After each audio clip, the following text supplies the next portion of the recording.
பாலசுப்பிரமணியர் அருளால் ஆன்மீக அன்பர்கள், நேயர்கள், ஜோதிட அன்பர்கள் அனைவருக்கும் அன்பான வணக்கங்கள்.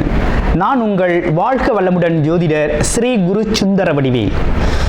இப்போ பார்த்தீங்கன்னா 2025 நடக்க இருக்கிற தமிழ் புத்தாண்டு எப்படி இருக்குது, என்னென்ன விசேஷங்கள் இருக்குது, ஒவ்வொரு ராசிக்கும் எப்படி இருக்கும், என்ன செய்யலாம், என்ன செய்யக்கூடாது, என்ன விதமான வழிபாடுகள் செய்யணும், ஒவ்வொரு நட்சத்திரங்களுக்கும் என்ன விதமான பலன்கள் இருக்குது, இந்த ஆண்டு முழுவதும் இருக்கக்கூடிய கிரக பெயர்ச்சிகளால் ஏற்படக்கூடிய மாற்றங்கள் என்ன, வளர்ச்சி எப்படி இருக்கும், குடும்ப வாழ்க்கை எப்படி இருக்கும், சுப நிகழ்ச்சிகள் எப்படி இருக்கும், வீடு, வண்டி, வாகனம் மற்றும் அசையும் மற்றும் அசையா சொத்துக்கள் யாருக்கு அமையும், குழந்தை பாக்கியம் யாருக்கு கிடைக்கும் அப்படிங்கும் பல்வேறு விஷயங்களை பற்றி இந்த ஒரு வருடம் இருக்கக்கூடிய மொத்த பலனையும் நம்ம இந்த வீடியோ மூலமாக பார்க்க இருக்கிறோம்.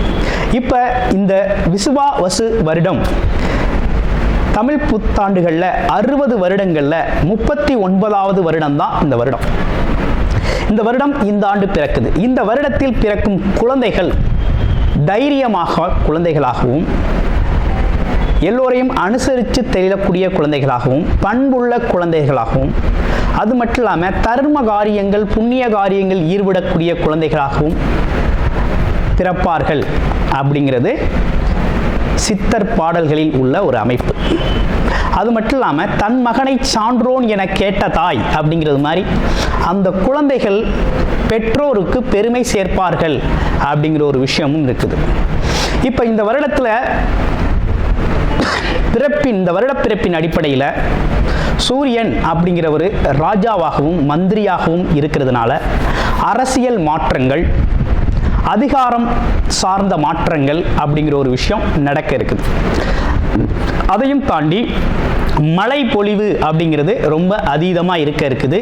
விவசாயம் செழிக்கும், தானிய உற்பத்திகள் அதிகரிக்கும். அடுத்து பார்த்தீங்கன்னா மக்கள் செழிப்பமடைவார்கள். வருமானத்தை விட செலவு கம்மியாக இருக்கும், சேமிப்பு அதிகரிக்கும், தங்கம், வெள்ளி, ஆபரணங்கள் வாங்கக்கூடிய தன்மை ஏற்படுது. அது இல்லாமல் பார்த்தீங்கன்னா இந்த காலகட்டத்தில் பசுக்கள் உற்பத்தி அப்படிங்கிற ஒரு விஷயம் ரொம்ப நல்லா இருக்குது. அடுத்து பார்த்தீங்கன்னா மக்கள் மீது வரி அப்படிங்கிற ஒரு விஷயம் அதிகரிக்கக்கூடிய சூழ்நிலை அப்படிங்கிறதும் இருக்குது. ஆக மொத்தத்தில் இந்த விசுவாவசு வருடம் அப்படிங்கிறது மற்ற வருடங்களை விட இந்த வருடத்தில் மக்களின் வளர்ச்சி அப்படிங்கிறது நல்லா இருக்கு. திரைப்படத்துறை ரொம்ப நல்லா இருக்கு. பெண்களுக்கான வளர்ச்சி, பெண்களுக்கான திட்டங்கள் அப்படிங்கிற ஒரு விஷயத்தை அரசாங்கங்கள் அதற்கான முக்கியத்துவம் கொடுக்க இருக்கிறாங்க. அந்த வகையில் அவங்களோட தனி முன்னேற்றம் அப்படிங்கிறது இந்த காலகட்டத்தில், இந்த வருடத்தில் ரொம்ப அதிகமாக இருக்கக்கூடிய அமைப்பு இருக்கு.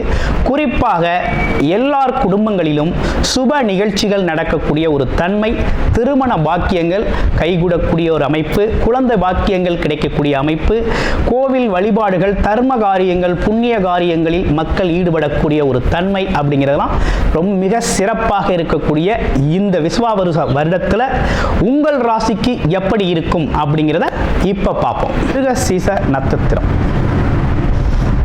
இந்த மிருகசீரிஷ நட்சத்திரம் அப்படிங்கிறது விசுவா வருடத்தின் எப்படி இருக்குது அப்படின்னு பார்க்கையில் இந்த வருடம் அப்படிங்கிறது உங்களுக்கு இடம், பூமி, சொத்துக்கள், மனை வாங்கக்கூடிய ஒரு அமைப்பு அப்படிங்கிறது உருவாகிருக்குது. அது மட்டும் இல்லாமல் பல்வேறு விதமான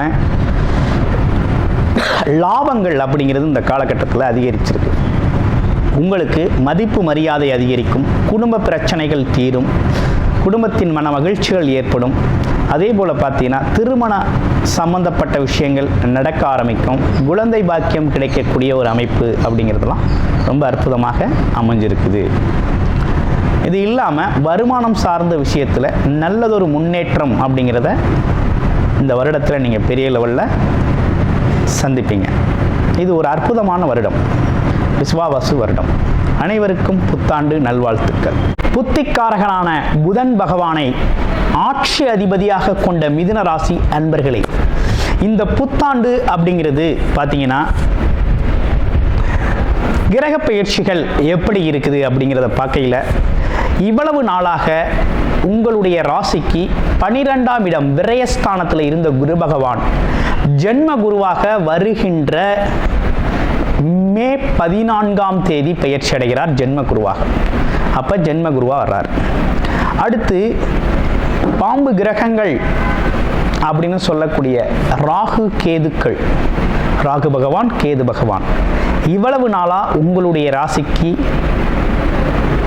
10ஆம் இடத்துல இருந்த ராகு, 4ஆம் இடத்துல இருந்த கேது பகவான் அப்படிங்கிறவங்க 9ஆம் இடத்திற்கு ராகுவும் 3ஆம் இடத்திற்கு கேதுவும் பெயர்ச்சி அடையக்கூடிய நிலை வருகின்ற மே மாதம் 18ஆம் தேதி ஏற்படுது.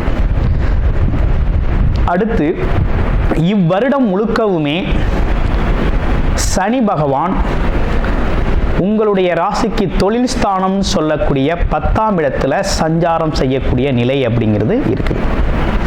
இதுதான் கிரகங்கள் இருக்கக்கூடிய அமைப்பு, கோச்சார கிரகங்கள் அமைக்கக்கூடிய அமைப்பு. இப்போ உங்களுக்கு இந்த வருடம் எப்படி இருக்கும் இந்த கிரக அமைப்புகளால் அப்படின்னு பார்த்தோம்னா, படிப்புக்கு கேட்ட வேலை அப்படிங்கிறது உறுதியாக கிடைக்குது. இளைஞர்களுக்கும் படித்து முடித்தவங்களுக்கும் பார்த்தீங்கன்னா உறுதியான வேலை அப்படிங்கிறது, ஃபஸ்ட்டு வேலை உறுதித்தன்மை அப்படிங்கிறது ரொம்ப நல்லா இருக்குது, வேலை உறுதியாக கிடைக்குது. தொழில்துறையில் சின்ன சின்ன தாமதங்கள் இருந்தாலும் மிகப்பெரிய லெவலில் வெற்றி அடையக்கூடிய அமைப்பு இருக்குது. ஏன்னா சனி பகவான் அமர்வு அப்படிங்கிறது அற்புதம், வெற்றியை தரக்கூடிய வகையில் இருக்குது. அடுத்து கூட்டு தொழில்களில் இருந்து வந்த சிக்கல்கள் மாறுது, பிரச்சனைகள் தீருது, நண்பர்களோட இணக்கம் ஏற்படுது. அப்போ கூட்டு தொழிலில் இருந்த பார்ட்னர்ஷிப் சேஞ்சஸ் எல்லாம் பார்ட்னர்ஷிப்பில் இருந்து வந்த மனஸ்தாபங்கள் மாறி அதிகரிக்கக்கூடிய ஒரு தன்மையும், நன்றாக இருக்கக்கூடிய ஒரு தன்மையும், அதே நேரத்தில் புதிதாக கூட்டு தொழில் செய்யணும்னு நினைக்கிறவங்க தாராளமாக இந்த காலகட்டத்தில் தொழில் தொடங்கலாம், ரொம்ப நல்லபடியாக இருக்கும். அடுத்து உத்தியோகத்தில் இருக்கிறவங்களுக்கு உயர் பதவி உயர்வு அப்படிங்கிறத எதிர்பார்க்கலாம், அதுவும் ரொம்ப நல்லா இருக்குது. அப்புறம் வேற என்ன சிறப்புகள் இருக்குது அப்படின்னு பார்த்தோம்னா, திருமணம் அப்படிங்கிற ஒரு விஷயம் சிறப்பாக நடந்தேறும். மிதுன ராசி அன்பர்களுக்கு திருமணம் பாக்கியம் அப்படிங்கிறது அருமையாக நடந்தேறும். நீண்ட நாள் தடைப்பட்ட திருமணங்கள் எல்லாம் நடக்கும். இப்படிப்பட்ட ஒரு நல்ல அமைப்பு ஏற்பட்டிருக்கு. அடுத்து குழந்தை பாக்கியம் இல்லாமல் சிரமப்பட்டவங்களுக்கெல்லாம் இறைவனின் அருளால், குரு பகவானின் பார்வை பலனால், குலதெய்வ அருளால் இயற்கையாகவே குழந்தை பாக்கியம் அப்படிங்கிறது அமையும். நீண்ட நாளுக்கு பிறகு இந்த வருடம் அந்த குழந்தை செல்வம் அப்படிங்கிறது உங்களுக்கு கிடைக்குது. அப்போ குழந்தை பாக்கிய அமைப்புகள் ரொம்ப நல்லா இருக்குது அப்படிங்கிற ஒரு அமைப்பு அப்படிங்கிறது இருக்குது. பேசிக்காகவே மிதுனராசி அன்பர்களுக்கு இந்த குடும்பத்தில் இருந்த குழப்பங்கள் தீரும். அதுலேயும் இந்த கணவன் மனைவிக்குள்ளே இடையே இருந்து வந்த பிரச்சனைகளுக்கு ஒரு தீர்வு கிடைக்கும். அன்னோனியம் அதிகரிக்கக்கூடிய ஒரு காலகட்டமாக இந்த காலகட்டம் ரொம்ப அற்புதமாக இருக்குங்க மிதுன ராசிக்கு. அடுத்து பாருங்க வேற என்ன விசேஷங்கள் இருக்குது. மாணவர்கள் அப்படிங்கிற ஒரு விஷயத்தை பார்க்கையில் கொஞ்சம் கடுமையான முயற்சி தேவைப்படுது. இந்த காலகட்டத்தில் மாணவர்களுக்கு எந்த அளவுக்கு முயற்சி எடுத்து படிக்கிறாங்களோ அந்த அளவுக்கு அவங்களோட முன்னேற்றம் அப்படிங்கிறது நல்லபடியாக இருக்கக்கூடிய ஒரு அமைப்பு அப்படிங்கிறது இருக்குது. அப்போ கிட்டத்தட்ட இவ்வருடம் முழுவதுமே உங்களுக்கு நல்ல விதமான பலன்கள் நிறைய நடக்கக்கூடிய நல்ல அமைப்பு அப்படிங்கிறது உருவாயிருக்கு. சரி, எந்தெந்த கிரகங்கள் சாதகமாக இருக்குது அப்படின்னு பார்த்தோம்னா, குரு பகவான் ராசியில் அமர்றது அப்படிங்கிறது நல்லது.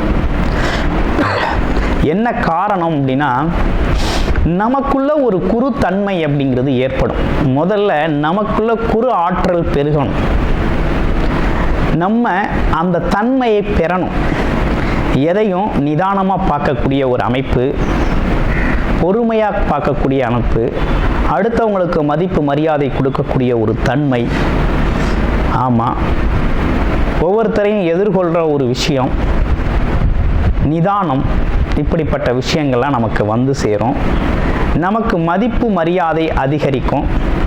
எந்த ஒரு இடத்துல போய் இருந்தாலும் இந்த இனிமே வரக்கூடிய காலகட்டங்களில் உங்கள்கிட்ட ஒரு வார்த்தை கேட்கணும் அப்படிங்கிற எண்ணம் மற்றவங்களுக்கு தோணும். குடும்ப உறுப்பினர்களுக்கே தோணும். அவர்கிட்ட ஒரு வார்த்தை கேட்டுக்கலாம், அவர் என்ன சொல்கிறாருன்னு பார்க்கணும் அப்படின்னு. 2 பேருக்கு இடையில் ஒரு சாதாரணமாக வெளியில் போகையில் ஒரு டீ கடையிலே இருக்கிறீங்க, ஒரு டீ சாப்பிட்றீங்க அப்படின்னா 2 பேருக்கு இடையில் ஒரு விஷயத்தை பற்றிய விவாதம் நடக்குது அப்படின்னா அதற்கான தீர்வை உங்கள்கிட்ட எதிர்பார்ப்பாங்க. சார் நான் இப்படி சொன்னேன், அவங்க இப்படி சொன்னாங்க, எது சரியாக இருக்கும், நீங்கள் சொல்லுங்கள், நீங்கள் சொல்கிறது கரெக்டாக இருக்கும் அப்படிங்கிற மாதிரி உங்கள் மீது நம்பிக்கை அப்படிங்கிற ஒரு விஷயம் அதிகரிக்கும். பெருந்தன்மையாக இருக்கக்கூடிய ஒரு அமைப்பு அப்படிங்கிறது ஏற்படும். சரி, அடுத்து அவருடைய பார்வை பலன்கள்லாம் இந்த வருஷம் உங்களுக்கு நல்லா இருக்குது. ஏன்னா 5ஆம் இடம், 7ஆம் இடம், 9ஆம் இடம் அப்படிங்கிறது ஒரு சிறப்பு பார்வையாக பார்க்கிறார். 5ஆம் இடம் அப்படிங்க குழந்தைகளால் உங்களுக்கு மகிழ்ச்சி ஏற்படக்கூடிய காலம், குடும்பத்தில் மகிழ்ச்சி, குலதெய்வ அருள் அப்படிங்கிறது அற்புதமாக இருக்குது. அடுத்து 7ஆம் இடம் திருமணம், வாழ்க்கை துணையோட ஒற்றுமை, அன்னோன்யம் பாராட்டுதல், நண்பர்களோட ஒற்றுமை, நண்பர்கள் தெரிவு, போட்டி பந்தயங்களில் வெற்றி பெறுவது, அது மட்டும் இல்லாமல் பொதுஜன மக்கள் உறவினர்களிடையே நட்புறவு பாராட்டுறது, அவங்களோட நன்மதிப்பை பெறுறது அப்படின்னு பல்வேறு விஷயங்கள் நடக்கிறது. அடுத்து அப்பாவோட உடல் ஆரோக்கியம், அம்மாவோட உடல் ஆரோக்கியம், அப்பாவுக்கும் உங்களுக்கும் இருந்த மனஸ்தாபங்கள் தீர்றது, அப்பா வகையாராக்கள் சம்பந்தப்பட்ட விஷயங்கள்லாம் உங்களுக்கு சாதகமாக முடிகிறது. பூர்வ புண்ணிய பலன், பாக்கிய பலன்கள், இது 2 ஒன்றா சேர்ந்து இந்த வருஷம் உங்களுக்கு வேலை செய்யுது. குலதெய்வம் அருள் ஒரு பக்கம், உங்களுக்கு இஷ்ட தெய்வத்தின் அருள் ஒரு பக்கம். இது 2மே ஒன்றா சேர்ந்து பக்கபலமாக இவ்வளவு நாள் பட்ட கஷ்டத்திற்கு மிதுனராசி அன்பர்களுக்கு இனி ஒரு பொற்காலமாக அமைய இருக்குது இந்த வருடம்.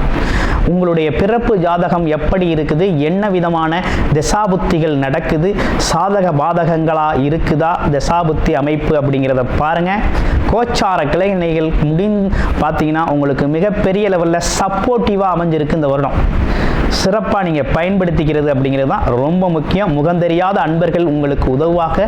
9ஆம் இடத்தில் இருக்கக்கூடிய ராகு பகவானை குரு பார்ப்பது அப்படிங்கிறது ரொம்ப சிறப்பு. பயணங்கள் அப்படிங்கிறது ரொம்ப சிறப்பாக இருக்கும். வெளிநாடு வெளியூர் பயணங்கள், வெளிநாட்டு தகவல்கள் உங்களுக்கு ஆதரவாக இருக்கும். ரொம்ப அற்புதமாக இருக்குது. அதே போல் முகம் தெரியாத நண்பர்கள், அதே போல் வேற்று மதம் வேற்று மொழி பேசக்கூடிய நண்பர்கள்லாம் உங்களுக்கு உதவி செய்யக்கூடிய ஒரு அற்புதமான காலகட்டமாக இந்த காலகட்டம் அப்படிங்கிறது மிகவும் சிறப்புடைய காலகட்டமாக அமைஞ்சிருக்கு. உங்களுக்கு வழிபாடு அப்படின்னு எடுத்துக்கிட்டோம்னா இந்த தமிழ் புத்தாண்டில் வியாழக்கிழமைகளில் நெய் விளக்கேற்றி குரு பகவான் வழிபாடு செய்கிறதும், அதே நேரத்தில் சனிக்கிழமைகளில் சனி பகவானுக்கு நல்ல எண்ணெய் விளக்கேற்றி அவருக்கு வழிபாடு செய்கிறதும், காயத்ரி மந்திரம் ஜபம் செய்து வழிபாடு செய்கிறது அப்படிங்கிறது தொழில் முன்னேற்றமும் குடும்பத்தின் மகிழ்ச்சி அப்படிங்கிறதும் பார்த்தீங்கன்னா ரொம்ப அற்புதமாக அமையக்கூடிய ஒரு நல்லதொரு வருடமாக உங்களுக்கு சிறப்பாக அமைஞ்சிருக்குது அப்படிங்கிறதுல எந்தவித சந்தேகமும் வேண்டாம். நன்றி, வணக்கம், வாழ்த்துக்கள். கூடுதல் தகவலாக நேயர்களின் விருப்பத்திற்கு இணங்க நமது ஸ்ரீ பாலசுப்பிரமணியர் ஆலயத்தில் அனைத்து விதமான சகல விதமான தோஷங்களும் நிவர்த்தி அடைய பரிகார பூஜைகள் தொடர்ச்சியாக நடக்க இருக்குது. அது மட்டும் இல்லாமல் திருமண தடை, குழந்தையின்மை, தொழில் முன்னேற்றம், வேலை வாய்ப்பு கிடைத்தல், ராகு கேது தோஷங்கள் நிவர்த்தி அடைய, குலதெய்வ அருள் கிடைக்க, கடன் பிரச்சனை தீர, வாழ்வில் பணம் பொருள் செல்வாக்கு அதிகரிக்க, இப்படிப்பட்ட விஷயங்களுக்காக பல்வேறு விதமான சகல பிரச்சனைகளுக்கும் தீர்வு கிடைக்கும் வகையில் பரிகார பூஜைகள் நமது ஸ்ரீ பாலசுப்பிரமணியர் ஆலயத்தில் நேயர்களின் விருப்பத்தின் பேரில் தொடர்ச்சியாக நடக்கிறதுக்கு உங்களுக்கு விருப்பம் இருக்கும் பட்சத்தில் டிஸ்பிளேல தர நம்பருக்கு கால் பண்ணி உங்களுக்கான பரிகார பூஜைகளை ஸ்ரீ பாலசுப்பிரமணியர் ஆலயத்தில் செய்து கொள்ளலாம். நன்றி, வணக்கம்.